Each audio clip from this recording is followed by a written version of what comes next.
Marcus was boring. At least that's what Danielle started telling herself after 13 years of marriage. He woke up early, went to work, paid bills, came home on time, took care of their children. No drama, no chaos, no excitement. And after years of social media, girls' trips, podcasts, and friends whispering in her ear about living her best life, peace started feeling like failure. That is how destruction quietly enters people's lives, not through hatred, through dissatisfaction. Danielle lived in Dallas, Texas with Marcus and their 2 children. Marcus worked in commercial real estate. Danielle owned a small online boutique she mostly ran from home. Their life was stable, beautiful home, family vacations, date nights, money and savings. But stability became invisible to Danielle because she started comparing her real life to highlight reels online. That poison spread slowly. At first, it was harmless. Instagram, TikTok, luxury influencers, women posting soft life content, expensive restaurants, trips, designer bags, captions about never settling. And after a while, Danielle started looking at her own husband differently.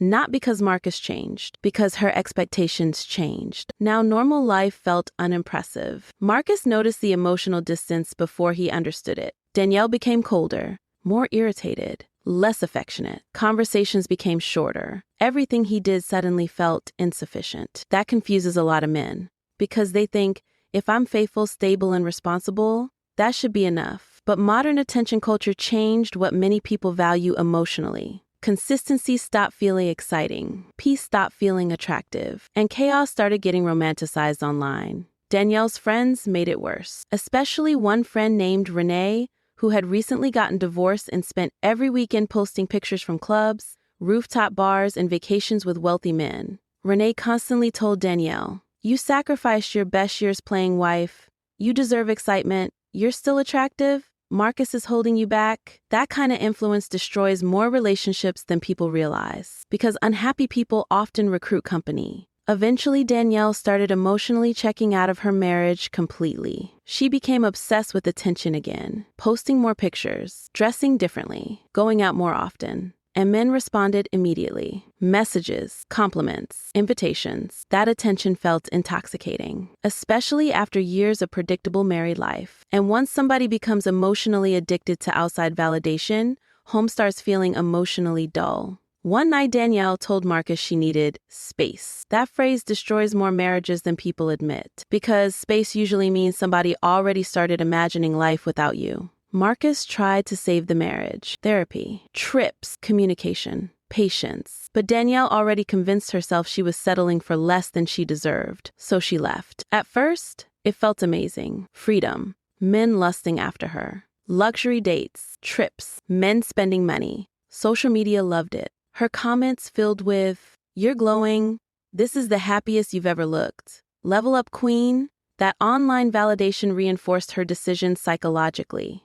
But social media only sees moments, not patterns. Nobody saw Danielle crying alone after coming home from luxury dinners with men who clearly enjoyed her company but had zero intention of building a life with her. Nobody saw her realizing most of the men she attracted loved temporary excitement, not emotional responsibility. Nobody saw birthdays spent alone. Nobody saw holidays becoming emotionally empty. Nobody saw how exhausting constant dating became, because eventually attention becomes labor, especially when somebody's confidence depends on maintaining it. Meanwhile, Marcus quietly rebuilt his life. That part shattered Danielle emotionally later, because Marcus did not collapse the way she expected. He lost weight, focused on business, spent more time with the children, started traveling, started smiling again.